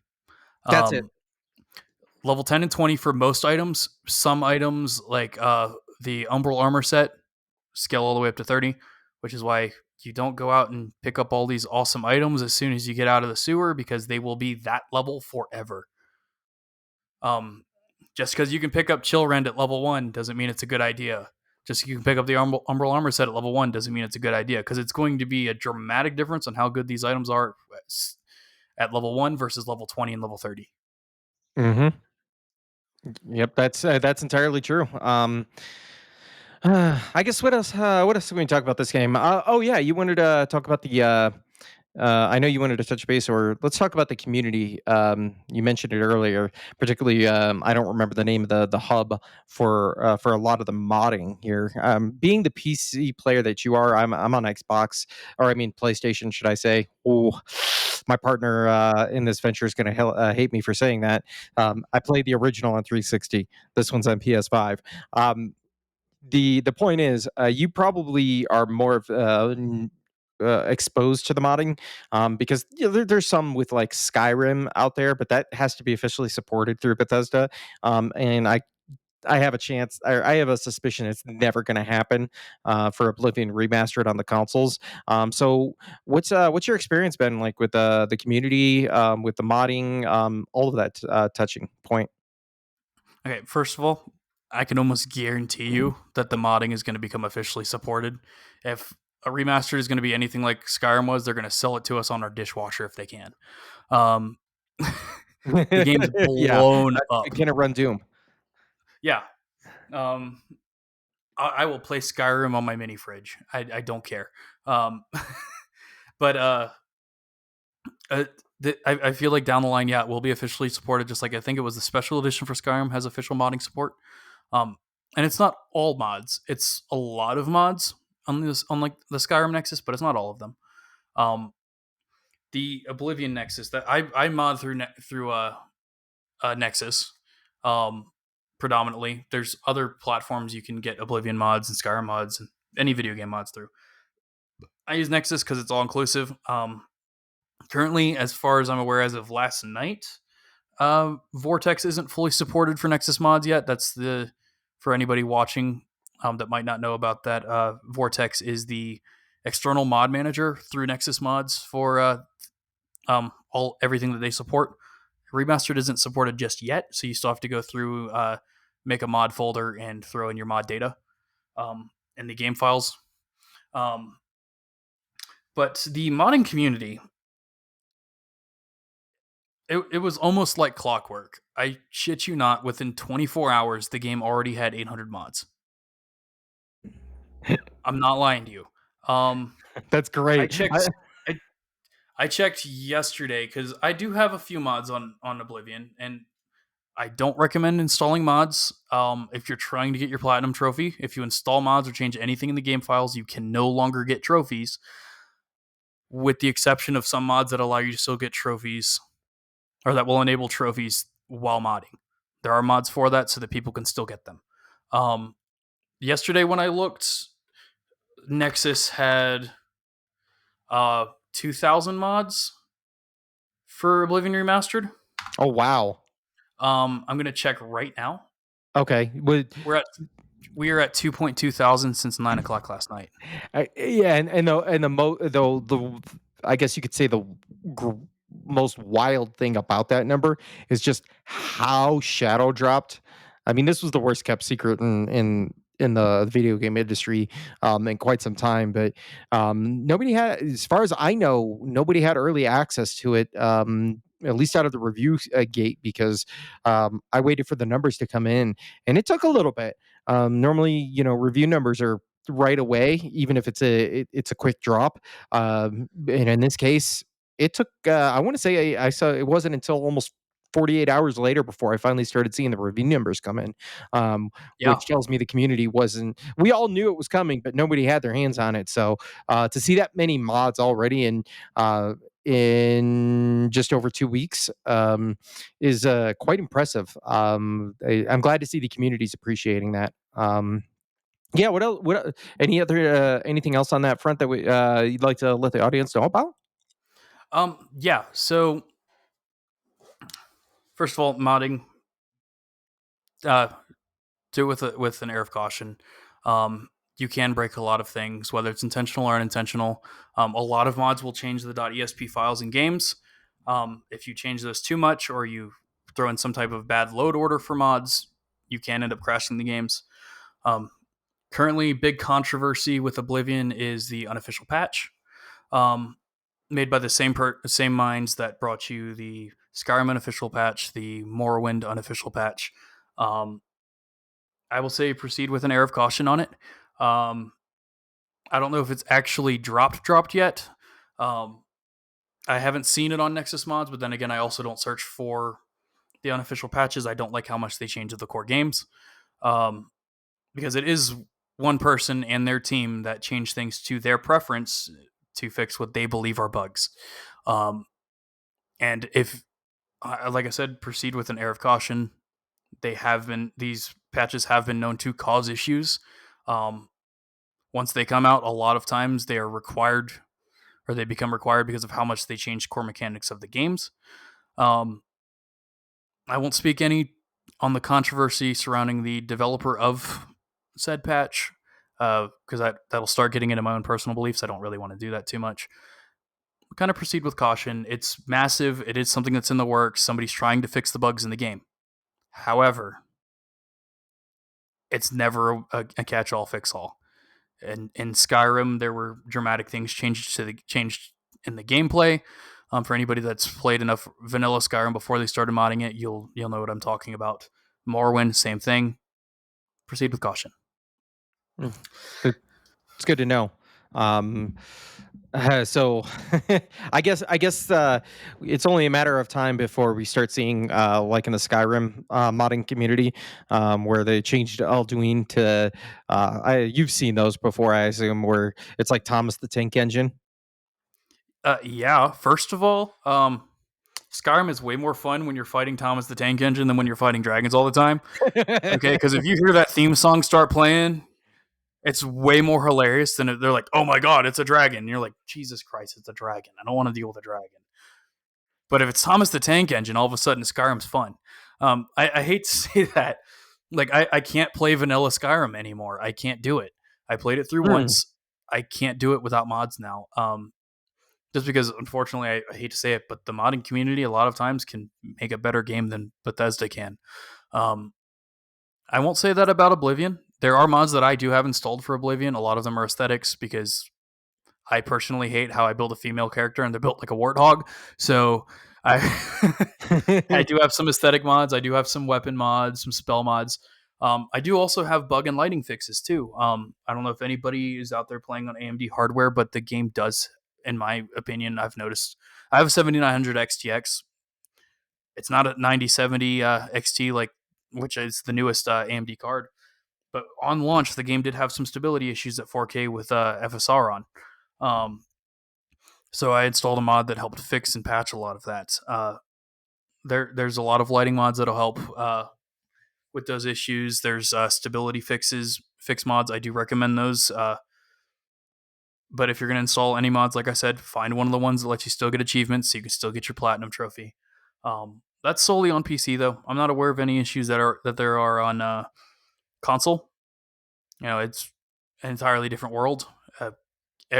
Every PS5 is going to run the game exactly the same.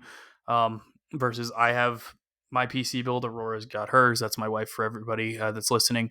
Um, Friends of mine have their own PC builds, and we're all going to have very different experiences on the games because of what we can do graphically with Unreal Engine 5 on our different hardware. Yeah, absolutely. UE5 is so weird like that. You see some games that are in UE5 and it just runs flawlessly, looks amazing, and then you see other stuff that is built out there and it feels clunky and shows almost looks last generation. Definitely, yeah, good call outs. I'm waiting absolutely for the day that the Emperor or Martin gets replaced by something, whether that's all of a sudden the Emperor looks like Master Chief or something. It's going to happen, and I'm waiting for the day that those videos come up. So absolutely. Yeah.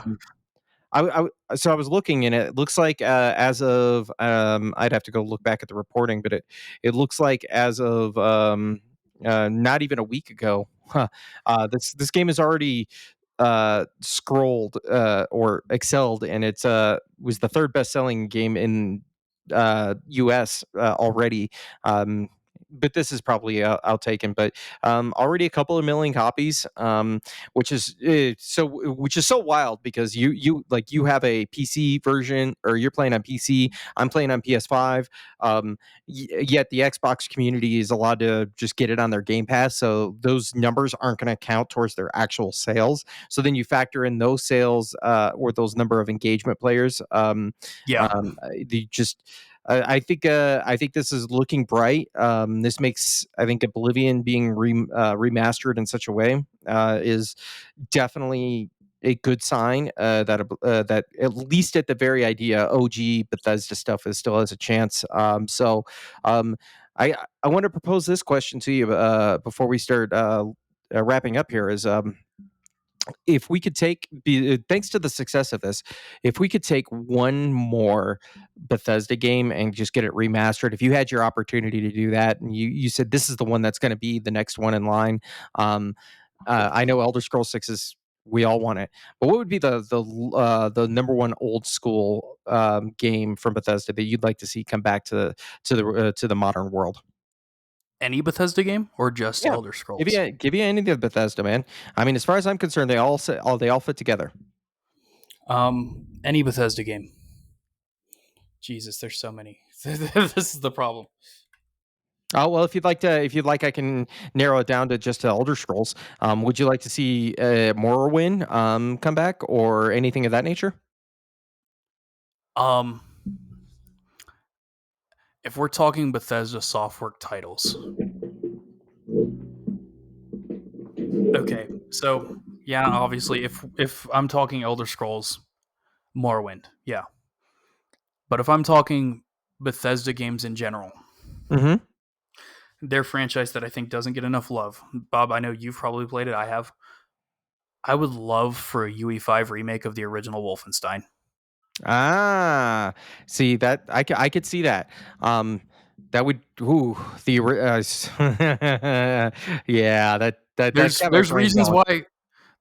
why today that might not happen. But if you could give me a UE5 remake of Wolfenstein, that'd be awesome. Um, what else? What Dishonored? Is Uh it huh. Doom? Is also Bethesda Softworks. Like, I mean, Yeah. we're obviously about to get a new Doom game. If you want to play a remake of Doom, just play the new one. Every single Doom game is a Doom game. Yeah, it's in their DNA to just be, Yeah, this is what I am. yeah, and in Oblivion, you're locked in a room with demons, and Doom, the demons are locked in a room with you. So it's Doom is Doom. If you want a remake of Doom, just play the new Doom. Um, or better yet, try and see if you can get Doom to run on an old Nokia phone. Um, That's entirely possible. yeah, So I guess let me propose to this as well. Or what do you? Let me spin this by you and let me what your thoughts are. So if we're looking at, and I know there's rumors spreading around, um, I could potentially see. Especially since Virtuous is, and this wouldn't be for a while because Virtuous is spun up into the Metal Gear Solid remake that comes out later this yeah, year, um, yeah, of course. or Delta. Um, I could see them going and touching back into the well of Fallout 3, which would be really interesting because from my perspective, and I don't know if you tell me if you agree with this, is Fallout 3 is the same thing that I got with the Fallout world that Oblivion did for the Elder Scrolls world, where this was not my introduction, but it was my oh my gosh, I finally understand what's appealing about this world. Yeah, and that's because fundamentally Fallout 1 and 2 are entirely different games, entirely different play styles, versus Fallout 3. And yeah, I could see how a Fallout 3 remake would work out. I think we both know that Bethesda being Bethesda, they would actually probably redo New Vegas first. Because that was the one that kind of that and as far as I'm aware, I think New Vegas was their most popular Fallout title. Um, Fallout 3 I could see. I would love it. I would play it. Um, the Fallout franchise, yeah, I love it. I don't love it nearly as much as I do the Elder Scrolls. Uh, but Fallout 3 is kind of when I get it. Like, for a lot of people, that's where it clicked. For me, Fallout 2 was the best game in the whole series, but that's just me being me. I'm weird. Um, I kind of like those old top down PC games. Like shit, I still play Caesar 3 on my PC. Um, I have a 7900 XT and a 7800 X3D, and I'm using it to play Caesar 3 and City of Heroes. So it's My goodness, you have me you scratched my brain with that Caesar reference. That's a game I haven't played, and what's the old Obi-Wan meme? That's a name I haven't heard in a long time. I haven't heard that name in ages. Um, Yeah, yeah, it's yeah. I would love for Bethesda to redo any of the Fallout's. Honestly, if you could give me a good version of Fallout 4, or a good version of 76, I know that's a hot take. I did not like them. Um, that would be awesome. Fallout 3 or New Vegas, though, those would probably be the ones they would remake out of that franchise. Yeah. Hey, you know what? Maybe we'll get them one day, and then you and I can sit down and we'll have another discussion about this. Uh, is because I know you're a Fallout fan as well. Yeah. Based on these conversations we've had, so maybe we can make that happen. Is there anything else you'd like to give a touch base with on Oblivion Remastered that the audience might be interested in or may not know about yet? Yeah. So for fans of the original game, there's a certain quest line for the Fighters Guild, where they mentioned that there's a sign that is misspelled. And in the original game, they go back through and the owner like writes the letter H on and for merchandise in there. They don't fix that in they fix that in the remaster, as far as I'm aware. Just a little quirk that I noticed. You guys might notice other ones. Um, Jesus, there's so much I could talk about. The arena is still the arena. It still sounds like when you're fighting in the arena, it still sounds like somebody's playing white noise for the crowd cheering. It does, didn't it? You caught that too, huh? Yeah, it still sounds terrible, but we still love it anyway. Um, yeah, the game still has the same one dude voicing 90% of the guys, 90% of the male characters in the whole game, which is how the original was. So I love it. I'm glad they didn't fix that. I would have hated if every city guard didn't sound exactly the same. um, it's so much fun. And I believe that wasn't it Todd Howard that had voiced everybody pretty much. I don't remember. I would have to go back and look. Um, I know the Emperor was. Come on, you Who know was this that? one. Come on, you're not. I'm looking Oh it up. yes, I'm looking it up. I have to. I'll give you a hint. You know him Oh, very I much know so. him. I'm gonna Patrick Stewart. There Yep, you I know go. him. Yeah, yeah. All right. Yeah. Patrick Stewart did the voice of the Emperor, and dear God, did he do a phenomenal job for like the 30 lines he had. Yeah.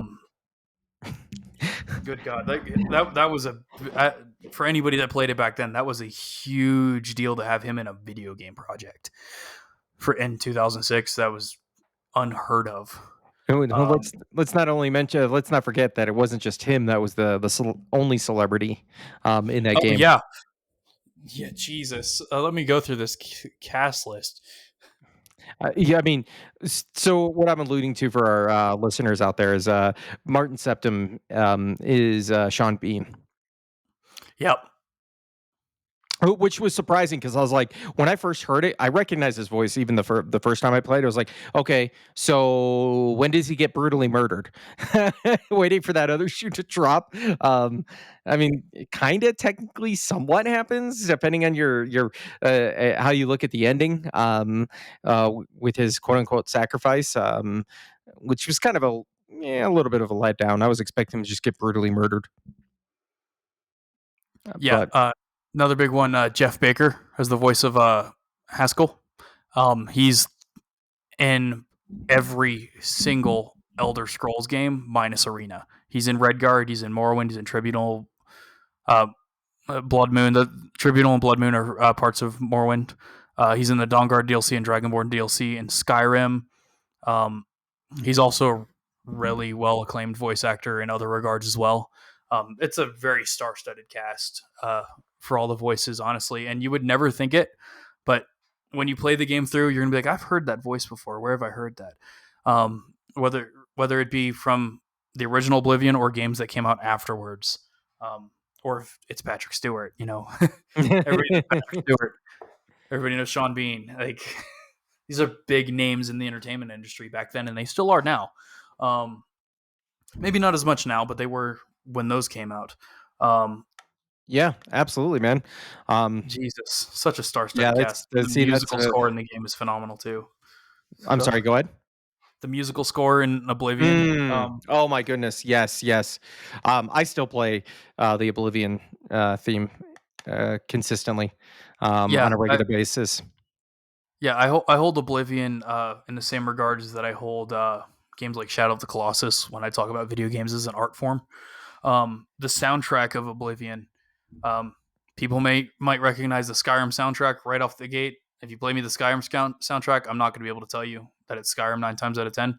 But if you play me Oblivion soundtrack, I'll be able to tell you when different songs are playing and why. Um, it's instantly recognizable for anybody that's played Elder Scrolls, and it's all full orchestration. None of it's like rendered in like GarageBand or anything like that, like a lot of games are. It is a full orchestra and choir that are doing the songs in that game, and I'm so glad that they did not change that for the remastered. Like, yeah, they remastered the song, the soundtrack a little bit, but it still sounds like the same game. Yeah, absolutely. I that was the beauty about this is it felt as a final thought there is a it felt you fresh, but it felt cozy at the same time, and gave you that nostalgia Yeah, feeling. And I think this bodes well, and I'm hoping Virtuos can definitely be tapped again, so to speak, to maybe we'll get a Morrowind, or maybe it'll be a Fallout 3 here in the near future. But I guess only time will tell. And Todd Howard ain't saying anything, so I guess or we'll have to Daggerfall. patiently, yeah. Oh my god, Daggerfall. That's so mistreated. It's such a phenomenal game.